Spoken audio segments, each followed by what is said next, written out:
Hello, dear friends. Welcome once again on Alatra TV Middle East. Today is a wonderful day. For someone, it's evening. Here in Dubai, it's already evening.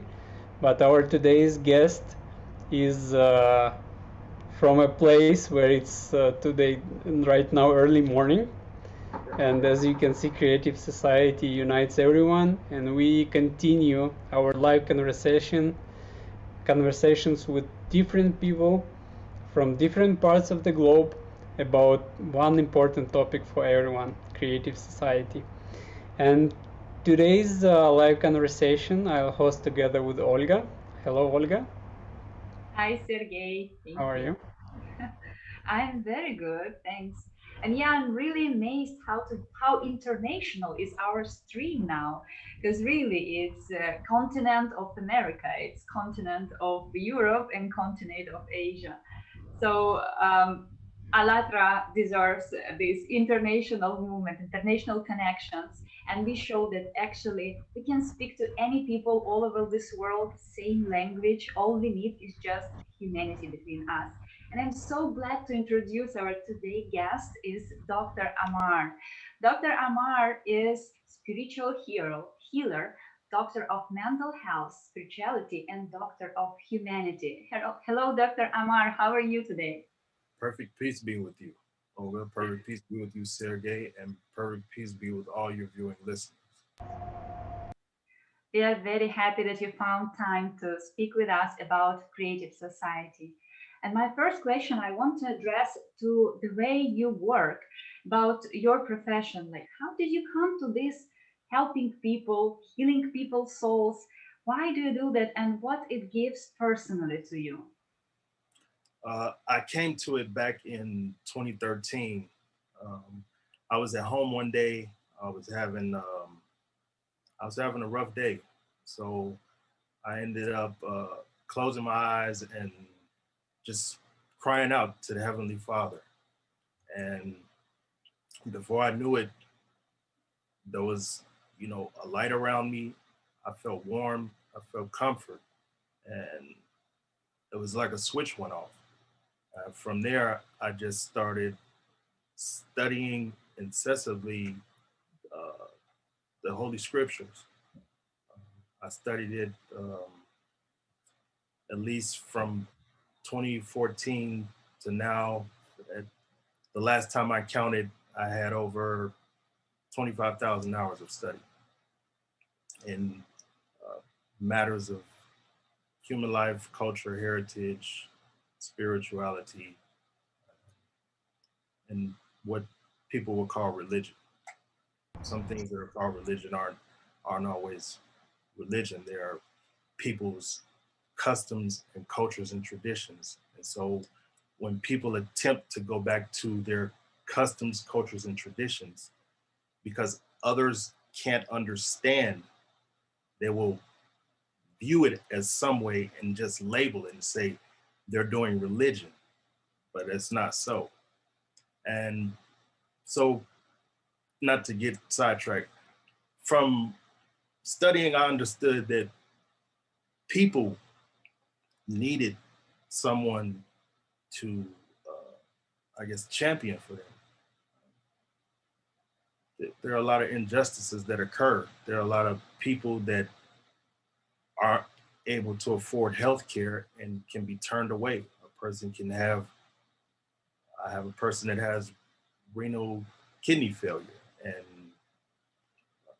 dialysis is not helping her, but they're treating her cruelly when she's going into the dialysis. So those kind of things can affect a person. And I don't get a personal reward from that, I guess, what you asked. It, it's what I was created to do. So I don't do it for the popularity or following or for gain. I do it because that's what I was created to do. I was created to be a healer for people. I was created to listen to you speak and be able to pour life back into you from whatever depression or trauma or lack of love you are suffering from. That was a long-winded answer. I apologize. Oh, this is this is so amazing. I have so many questions that I want to ask already, but I think I'll go with this one. After you've studied so many like scriptures, what do you think unites all people all over the globe? Like, regardless of any race, nationality, country, social status, what do we all have in common? What we all have in common, Sergey, is this one thing, and that's that the Father created man from dust. He breathed into his body the breath of life. He gave him the ability to copulate seed to bring forth more life. And the one rule that he has that I did see on the summit that you told me to watch, there was a portion where a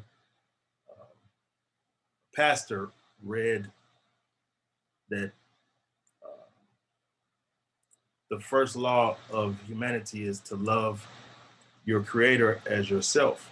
But it also says to the second greatest is to love your brother as yourself. And on the two hang the entire law. So whatever order of law you study, loving someone else as yourself is just it's the same as you loving the creator because that's what he said is required. He said, if you love someone else the way you love yourself, that's equal to loving me. That's what I require.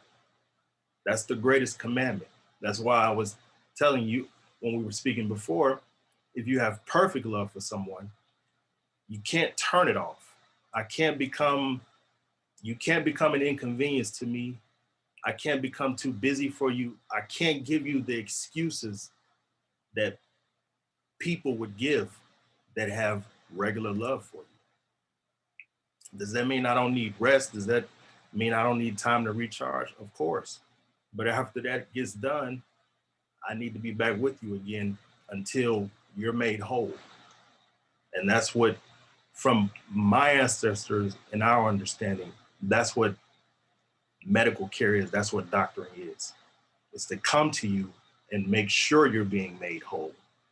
And if I can't, then we got to spend a lot of time doing this because of the virus. So I spent a lot of time doing video chats and phone to help people with their mental stress as they go through the pandemic, as they go through things with bills, money. People are starting to face things that they didn't know existed because everybody was out chasing money. So when the father put a halt to that and they had to go back into the house, everybody started to discover who they really were. And some people discovered that they were monsters. They had demons inside of them. And there's no way for you to run from it. Now you have to deal with it. Everyone gets exposed for who they are now. Thank you. Amazing mission, I would say, and it should be quite difficult to put others in more priority than yourself. It is in respect a lot. I respect what you're doing. Um, I wanted to ask you, since you are working with health of people, I noticed that nowadays so many people face sicknesses, illnesses. I can hardly count 10 my friends who don't ill at all. Why do you think it is so widespread in our society about physical health and spiritual health as well? Why do we face illnesses so much? And how can we treat society in general to change this level of illnesses? That's a great question. And the problem is that it is going to be difficult to fix because illness starts here first. And Mhm. then and then it attacks the body afterwards, but it starts there first. That means something happened to you somewhere along the line in your life. Something happened You're hiding it. You don't want to tell anyone about it. You're embarrassed about it. It hurts you. It made you feel not loved. You buried it in your mind. You went to a psychiatrist and you sat on a couch and talked to him, and he taught you how to bury and suppress that traumatic experience. So you put it in a cage inside of back here where emotion and pain and love happen. You didn't have it here where you're always looking with these judging. Back here is where it was hidden. So you never expelled it. You never extracted it out. So what happens is one day you're going along and someone speaks a word into your ear and it unlocks it just like that. And then what happens? Now you just went and shot up a grocery store, or you've killed your family, you've killed yourself, you've done something traumatic because no one helped you deal with your mental health issue. If you're a police officer, you've killed someone. No one helped you deal with it. You went on as if, you know, this attitude that, well, it's a part of the job. Well, no, it's not. It's human life you're dealing with. So it should be taken a very, very much serious. So when you say, what can we do to alleviate this? We have to deal with mental health. How many medical professionals, doctors, people that are like we were speaking before, Sergey, the ones that are in charge of the reasons the wars happen, and how many of those people are willing to openly admit, hey, you know what, I do have a mental health problem?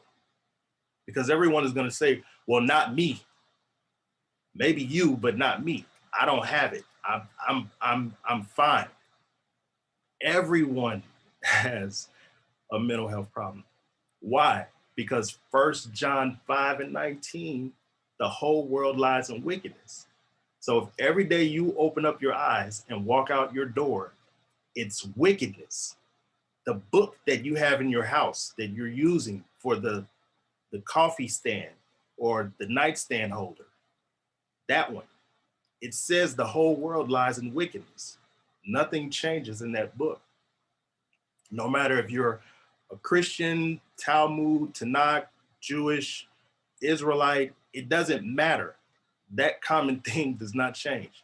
So if the whole world lies in wickedness, and that's all you're dealing with day in and day out is wickedness, how can you not have a mental health problem?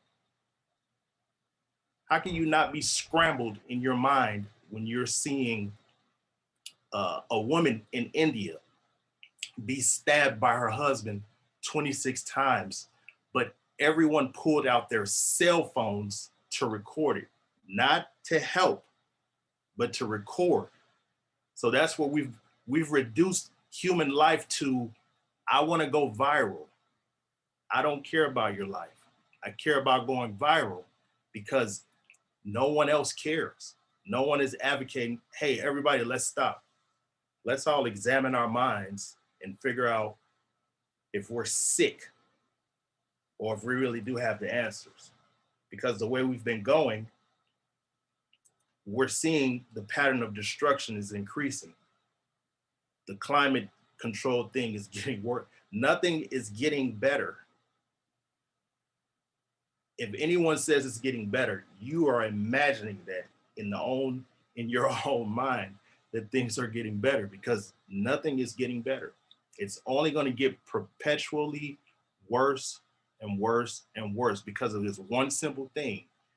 You won't sit back and say, hey, I think we got a mental health crisis going on. We need to bring in people who know how to deal with mental health on a spiritual level, because we're doing this thing wrong. We can't establish any justice. We can't get this thing right. We keep trying, but it just isn't getting right. Thank you, Dr. Amar. Yeah, today's society has a lot of issues and vital topics that we've got to cover. Hopefully, we'll go through at least some of them today. And I really like how you mentioned that it's really not okay, regardless if you are a police officer, if you are white, black, yellow, it's not okay to kill people or to create violence.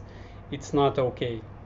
And and I also want to ask a lot of things, but you mentioned the conference that we had recently. It's already third large-scale conference with almost 50 languages of consecutive translations by volunteers. And let's have a small trailer of the conference, and then we'll continue. The world is swiftly changing. New time brings new trials, global crises, pandemic, impetuous climate change. But along with that, new opportunities appear.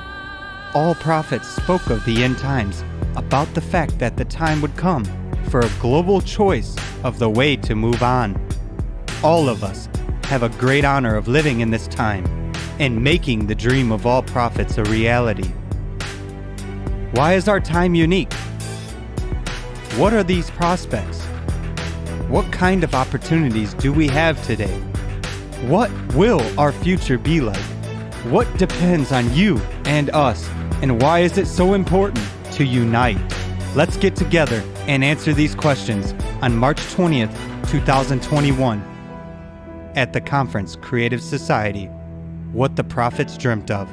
We can do a lot, but only together. I'm afraid that because of some technical matters we did not have the sound. But anyways, we'll in case that happened, we'll leave a link in the description of the video so that everyone can see. We'll place the link for the trailer and for the conference itself. Like Dr. Amar, you've mentioned, it was quite an epic event when people from all over the globe, from different religions, nationalities, and social statuses, they voiced the truth that for thousands of years we've been misled, misled by what's going on in the world in terms of religions, politics, mass media, but now people stop being silent and they voiced the same things all over the globe, that we want to live peacefully. And coming back to our as well recent discussion and to what you've mentioned already as well, what is true love for you? Like the unconditional love that you've mentioned. What do you mean by that? I think we need to go deeper in that for our viewers. Let's go back to what you just said about the powers. So if you've never had, you said you've been misled. So if that right there in itself is a mental health problem, because the scripture says, how can I unless a man guide me? So the laws of life clearly state you have to be guided. There has to be someone over you. But the problem is because that, as you said, for years, you've never had anyone with the intent to perfectly love you with perfect peace, provide shelter, provide food, clothing. That is what a government is supposed to do. It's supposed to provide everything for you within your communities. It's not supposed to rule over you with flesh and human emotion. It's supposed to rule over you with perfect love and perfect peace. If someone is over you with perfect love and perfect peace, how can you have a problem with it? The only reason you would have a problem with it is because you have a mental health problem and you don't want to admit it. You want to create in your mind every single excuse, every single diabolical word that you can come up with to spin it around to find some flaw or some error or some reason not to come under a right, perfect, loving rule. Humans are incapable of doing things on their own without right rule and guidance. What ends up happening is what you have now, chaos. Chaos ends up happening because there was no right rule or control, because everybody said, you can't be the leader, you can't be the leader. No one was worthy of being the leader because no one trusted, because everyone is used to being manipulated, hurt, lied. You're used to standard love. So standard love means I can do those things if I'm a ruler that's over you. I can manipulate you, Olga. I can manipulate you, Sergey. I can tax you. I can be, I kept hearing this word in the summit, tyrant. We don't want to be under these tyrants. No, you should not be under a tyrant. Tyrannical rule is not perfect love and perfect peace. No one should have a problem with being ruled over with perfect love and perfect peace. What flaw can you find in it besides your own thoughts? Thank you, Dr. Amar. I'm pleased to hear every word you are saying, because actually it is so close to creative society. It is actually a base of creative society. First, basic needs of all people should be covered, because without that, how can you have a wish to serve to this society? How can you help others if your needs are not covered? If a person needs to think how to earn money for a bread for his or her family, then of course this person won't have any energy and time for building a new format of society. So this is our first aim, to fulfill basic needs of all people in the world. And about tyrant, it's also a very nice that you mentioned that, because this is actually one of the rules of society, of civilization, to move to another level of development. No tyrants, because even presidents, mayors, and these kinds of positions in government, yes, it's not like kings. We are not in 19th century when they could do anything they wanted, kill people whenever they want. Yeah, now it's more civilized, but still too much power in one hands creates a hunger of power. It doesn't fulfill needs of responsibility, reliability. It just gives this uncontrolled power. And in creative society, one of our aims is to build a society where power is going from the down, from society, when every person can influence decisions which are made in the society. And people, of course, there should be some managers, controllers, I don't know, we can create a name for that, who will manage the situation, who will administrate the society, but this person will take responsibility. It won't be a power, it will be responsibility. It's actually another side of a freedom, responsibility. If you want to be free, then you have to feel this responsibility for others, for your close people, for around, and so on. And thank you for mentioning that. I'm so happy that we are on same stage here.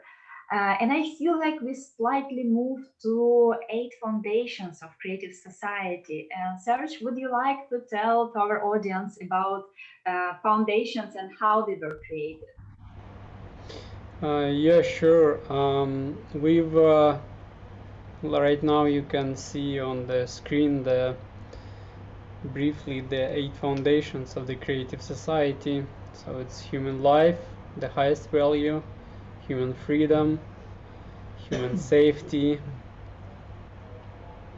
transparency and openness of information for all, creative ideology,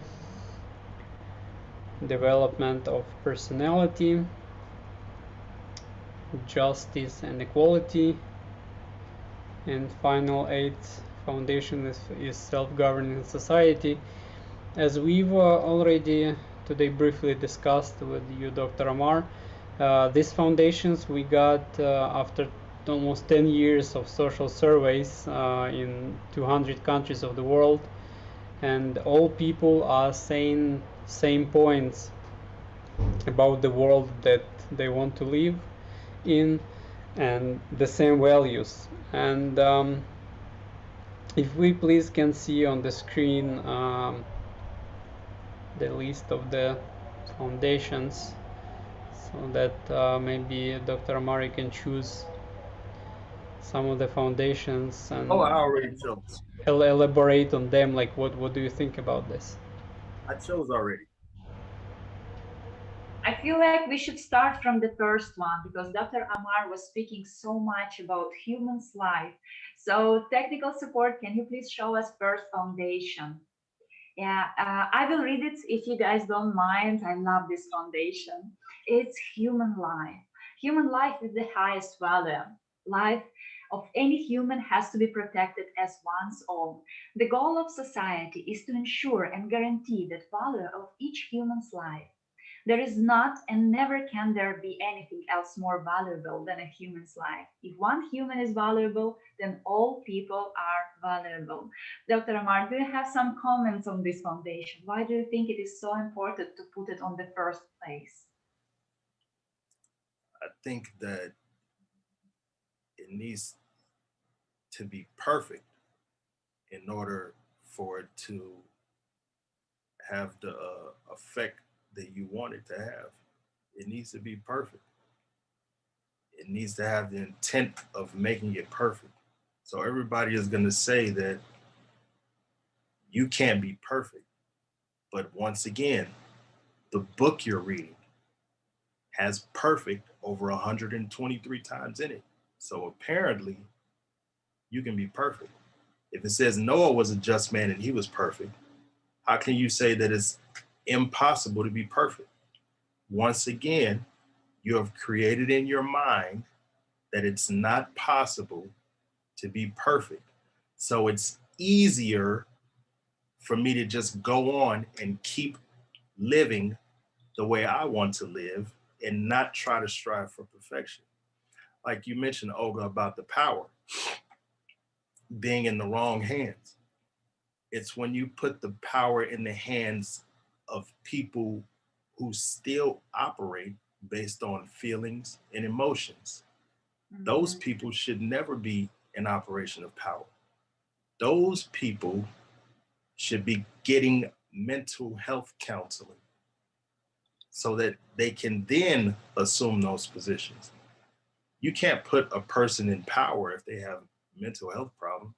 You can't make a manager if he has issues. How's he gonna how's he gonna manage me and he can't manage himself? How does that look? Oh, we know what that looks like. Chaos. That's what that looks like. Injustice, violence, disease, murder. That's what that looks like. Because people don't want to address their mental health problems. So we can dress it up as much as we want, but it's still going to come down to that. The foundations that you have are great. I love them. They're wonderful. I like 7 and 8 the most because those two are the most significant, and those are the two that everyone's afraid of. But I'll stay in order. I apologize. We can go to the next one. No, that's fine. Like, it's not necessarily to go in order. What do you think so about justice and equality and self-governing society? So, do you think that we can finally come to this stage of maturity of our society? Let's Actually, show these like I said, foundations to our audience too. Can I ask to show these foundations now on our screen, please? Sorry for interrupting you, Dr. Amar. I think it will be easier for you to answer after that. Serge, would you be so kind to read it first? I think we'll just leave the link below the video so that our viewers can get familiarized with the foundations. They can go to alatraunites.com website. And Dr. Amar, can you please give your comments on your vision of justice and equality and self-governing society? Can we look back at the, and she put it back up there again? Yeah. Okay. So monopolization of resources. That's important because monopolization of resources can only occur. Why? Because I have regular love for you. If I love you perfectly, I'm not trying to monopolize the resources. I'm trying to make sure that everyone has everything that they need for life. I'm trying to make sure you're not lacking in anything that you have, especially if there are resources placed in the earth from heaven, not mankind. So no matter what you've invented in the earth, you are the patent of, you created, your mind made it, you made the internet, you made the device for heart transplant. Nothing to discredit any of those inventions. They are wonderful. But none of those things would be possible because everything that you had to use to make that device, you had to get it out of the earth. Whether it was the plastic, the minerals for the batteries, whatever the material was that you needed to conceive what you came up with in your mind, you needed that to do it.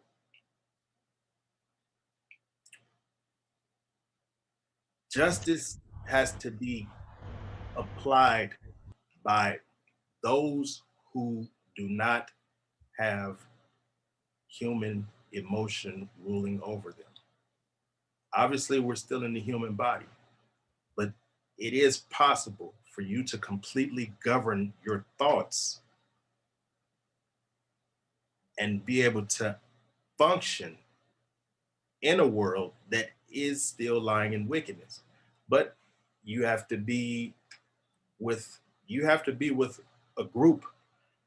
There is no more you being out on your own anymore. So I would urge everyone that's viewing, listeners, if you're watching this live, if you aren't with Alatra Unites, you need to join them. You need to join some sort of society. Everyone is building cities, everyone has big plans for kingdoms and all sorts of things. And I'm not speaking against any of those things. It's great. I encourage it. Do what you can because we are in the end times. If nothing else, secure your safety. Let us get behind walls of safety, and then we can work out all the debate about who's right, who's going to lead, who's going to do this. Let's focus on the safety first. Thank you, Dr. Amar. Also, in the justice and equality, what do you think of guaranteed employment in the creative society in case if person desires to work? And what do you think about certain boundaries or limits on income? Like people can work extra time or get private property, extra income, but let's say I don't know, $10 million just not to create extra greed. What do you think about that? I think you eliminate money altogether because no matter what, you can't incorporate it because again, the law of life says it's the root of all evil. So no matter what you create in your mind, again, to deceive yourself to say, well, money is a tool, well, I need it for this, I need it for that. No, you don't, because everyone has these and feet and eyes and a mind. You can self-sustain with, you talk about people having employment, they should be gardening. Gardening is the best mental health care you can possibly get without you spending a dime on a psychiatrist. But no one wants to garden. You would rather go to the grocery store and just buy it. Why? Because the computers and the devices have conditioned you to not even have a desire. So when you talk about human life, do we really desire human life, or are we just talking about human life? Because if we desire human life and we know that that's a principle, then we should be doing something different tomorrow. Our days shouldn't be the same every day. You should be applying something different to your life to show yourself that you do care about human life, because we can get lost in the wordplay of human life. Yeah, I'm about human life, but what are you doing? What are you doing for human life? We down here in Tucson, we go out on night patrol and we patrol the streets of Tucson, Arizona, uh, where the homeless people are. I'm gonna go down there 2 to 3 nights a week and tend to those people, give them socks, blankets, sanitizer, masks, and then I'm gonna give them the best possible on-site health care that I can give them. You know, if they have cuts, bruises, and things like that, short of, calling an ambulance for someone. But they're people. They have lives. They're breathing. So they should not be discarded or discounted. People shouldn't see homeless people as an eyesore. You should do something about it. The fact that you can look at a homeless person and have it be an eyesore to you and want them removed as if they're trash, once again, you have a mental health problem, because you said human life, but you're not living human life. So you're going to say, I like human life when you're on platforms and you're in front of Olga and Serie and all the people. But when you go home and in your mind, that's where the truth lies. That's where you can find out if you're really doing those things or if you're just speaking them. So we do those things.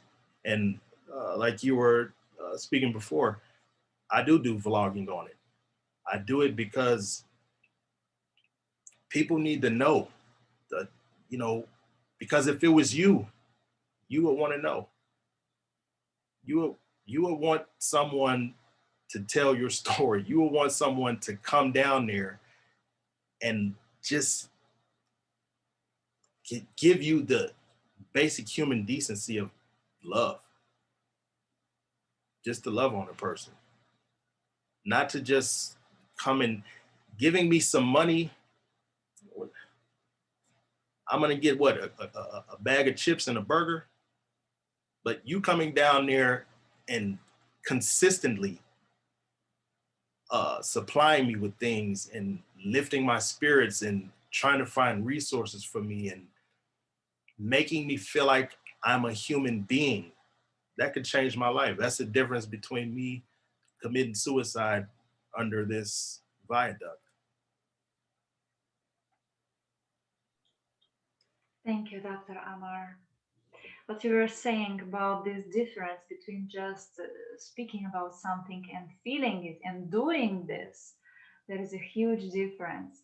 And about homeless people, while I was listening to you, I remembered my own experience, my stage of development about homeless people, because I know, I think you understand that in our society there is some, we are grown with some disrespect to homeless people, some why it is coming inside of our blood without our wish, without our understanding, just this feeling, this privilege of somebody who is more in power, they're more privileged, who has more money, they're more in privilege, who is more beautiful, and so on. The standards that influence us from all over the media, movies, music clips, and so on.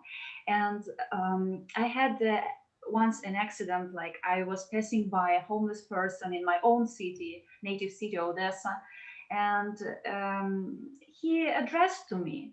And I just like showed like that and passed by, understand that I don't have cash with me, so I cannot help him anyway. And then I stopped for a second and I guess like maybe he wants not cash, not money. Let's just ask. So I turned back and I asked like, how can I help you? Like I don't have cash with me, but maybe you want something. And he said like, like he actually wanted just to talk. He told me his story that he just that he lost his family, that that's not, these details are not matter. But we chatted for like 5 minutes, and then I said, okay, I wish you really good luck, and I hope you manage to get out of the street one day. And you know what? I was amazed of his reaction. I thought he will judge me for that. Like you didn't give me money, so what's your help? But he thanked me so much just for this human understanding conversation. So this feeling that everybody is a human, everybody is equal is so important, not only for somebody who feels lower, but for everybody in the world. And thank you for this example as well. I very Thank you. appreciate what you are doing, and this is a real help. Thank Thank you, you for Olga. making a difference. And thank you, Dr. Amar. You reminded me one of the speakers on the conference was a famous singer, Avram Rousseau. And I think during the conference or during his interview, he was as well saying his story about the homeless guy. And he was in one of the cities, and the homeless guy was passing by the restaurant where he usually had his lunch. And every time he was passing, he helped him with money or with some conversation.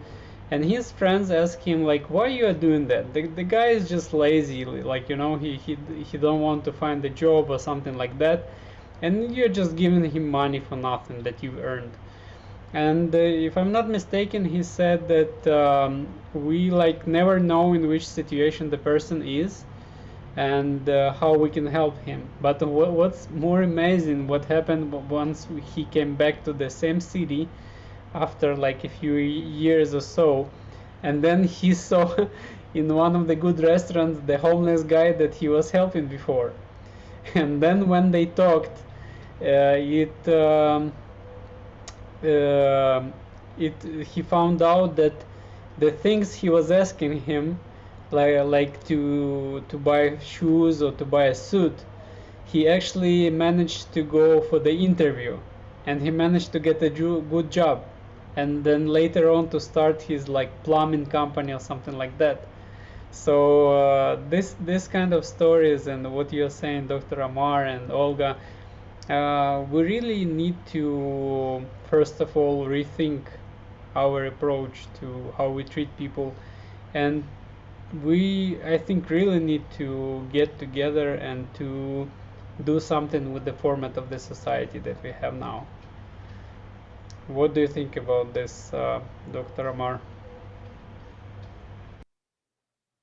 I think everyone that is going to be involved in your society, that you need to evaluate them. You need to make sure that whoever you're involving in your society, that they are completely consensual. They are one-minded in the same common goals that you all have. Because as Olga said, how does this happen? Where we do end up looking at homeless people with an eyesore. How does evil happen? It happens because you think that words cannot affect you, and they can. The more you hear them, they can affect you, depending on what a person is saying. People are wordsmiths, and people are spellcasters. And if you walk about ignorantly, thinking that because of the way you view a person with your eyesight and you can't see them as such, that doesn't mean that they aren't casting spells upon you. That doesn't mean that what they view, they aren't pouring it into you unconsciously. You're not knowing it that they're doing it. You're thinking one way, but it's going a different way. And so you end up having the same terminal illness that everyone has, which is, I don't like looking at homeless people. They stink. They're laying around. I don't want to see them. I want my neighborhood clean. I want to see parks and green grass. I don't want to see some man laid out in the grass. Well, why don't you do something about it? Besides throw him out of the park. The book that you read says that your Jesus laid in the park on the grass.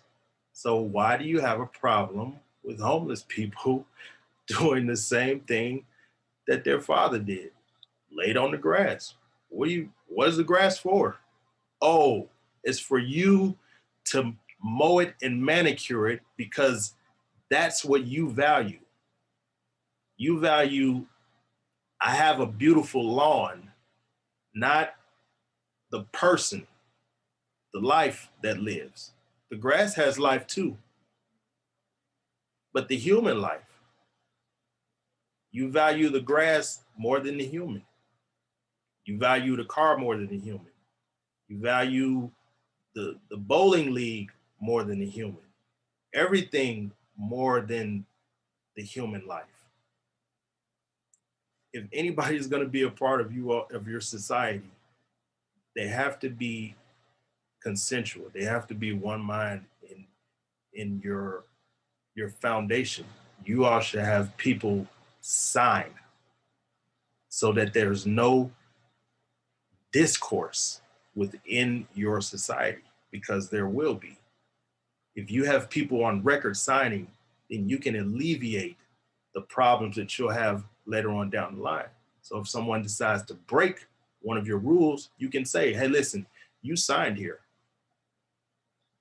and you've broken one of the rules. We have to remove you. It's the accountability that no one wants. No one wants to be accountable for being wrong. So we rather come into your societies, look on the internet, come on, say and the things that you want to hear, because that's what people do. They speak and say things that you want to hear. They look at your website, they look at what you're about. I didn't do that. I looked at the conference, but I didn't look at what it was about, because it's a preconceived notion that people will come in and say what you want to hear versus what you need to hear. And what you need to hear is people are going to come in and try to sabotage your society if you are holding them accountable within the society, because that's the nature of people. They don't want to be held accountable. And that's why no one is going to admit that they have a mental health problem, because then that means now you have to become accountable for yourself.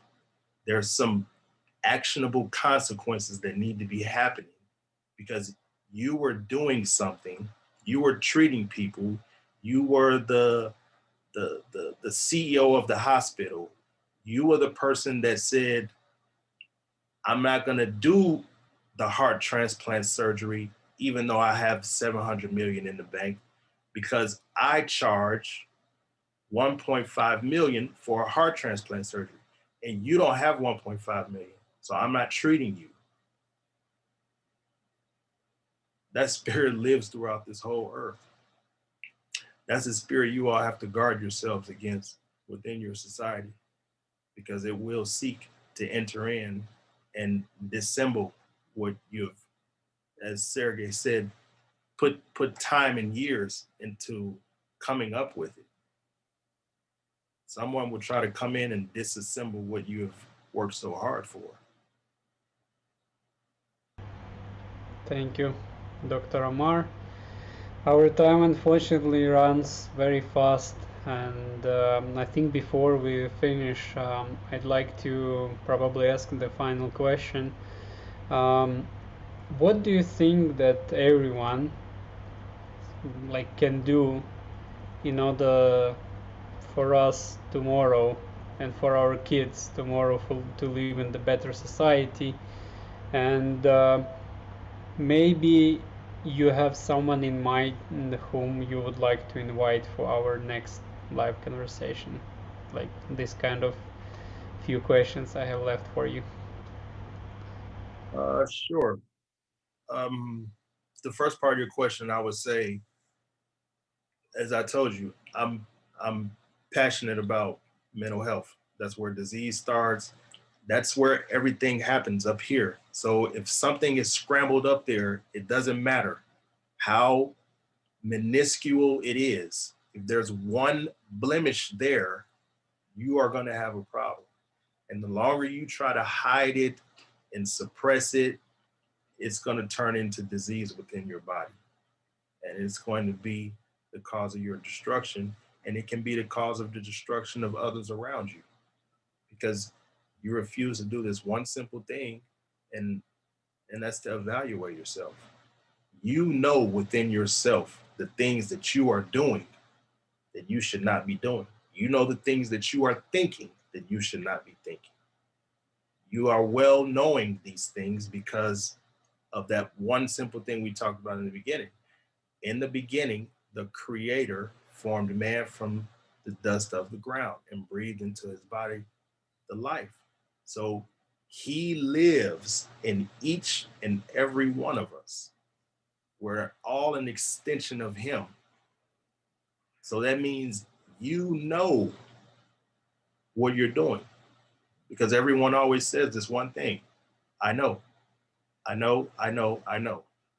If you know and you still choose to not do, then your mind is sick.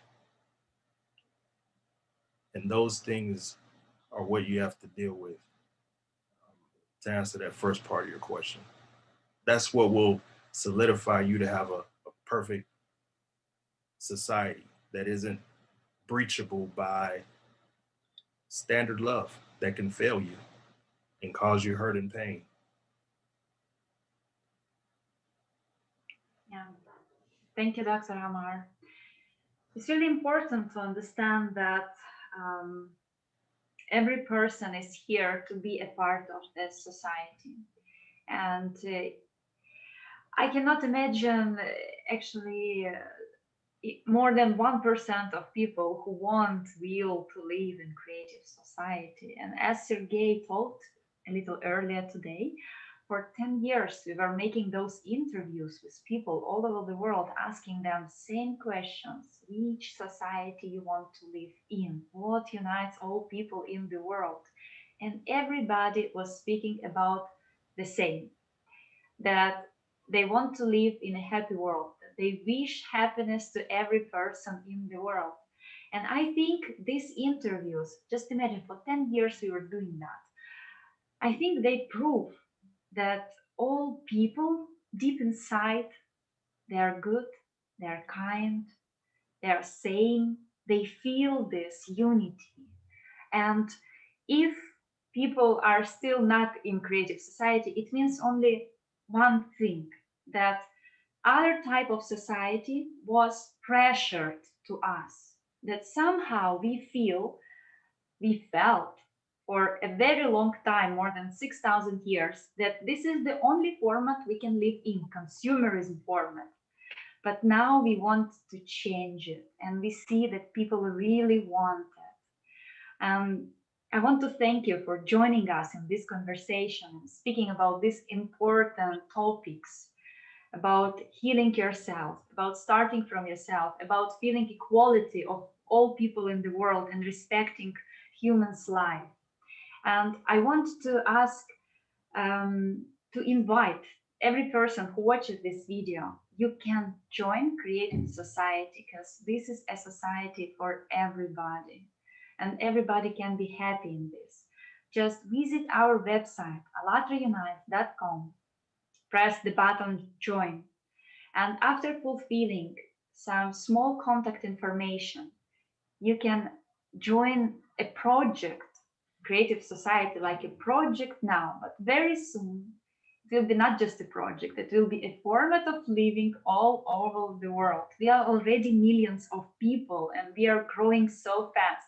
So join us, guys, and let's build this world together, take a part in these historical moments. I think it's so exciting. You can see how excited we are about this idea, just taking a part in creating something great.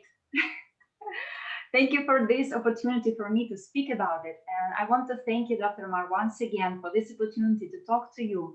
And as Sergey asked, maybe you have somebody in mind who can be interested in joining the same interview on our YouTube channel, Alatra Unites.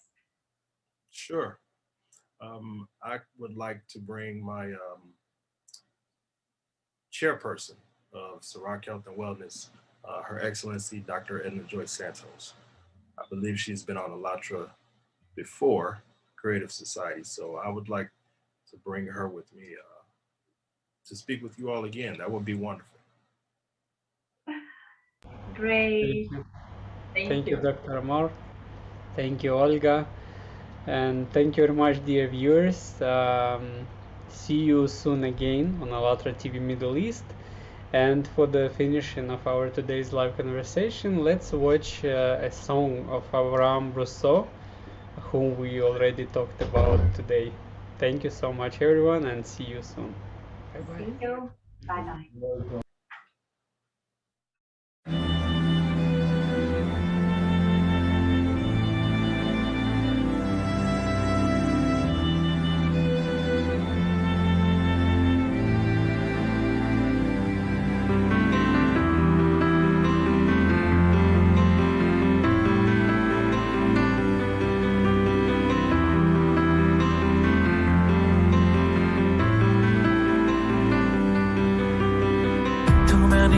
Lost, too many hearts fall down. With no place to run, we can't turn away like it's okay now. There's too much to be done. It's time to reach out to the broken. We need to let them know they're not alone. Let's be the difference that they can see. All it takes is just one day. Let's be the hands that hold them.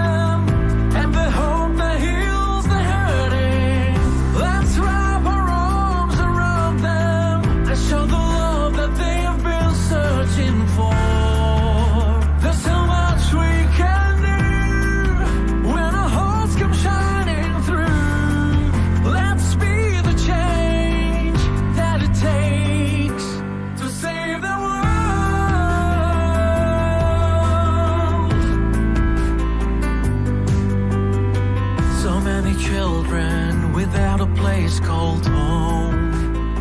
Who's gonna take them in? And the hungry on a broken road, facing the night again. We can't ignore them when we can all see that the hope they need is up to you and me. They need a reason to believe. All it takes is just one day.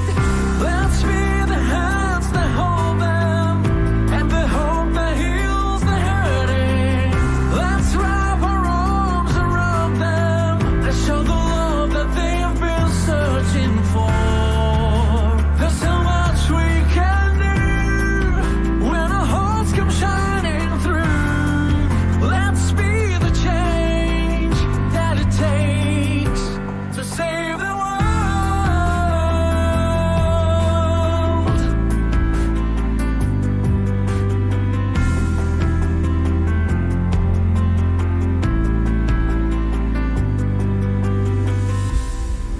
Brothers and sisters, I say to you, love one another, care for each other, and for just a moment, let's set aside our own needs and our own desires so that we can help change someone's life. We can make a difference. We can pick up those who have fallen down. But first we must be willing to give. we must be willing to sacrifice. Because after all, love is sacrifice. So give to those who really need our help. Let's come together now and make this a better place. Good deeds can save the world. Let's save the world. Let's be the hands that hold them.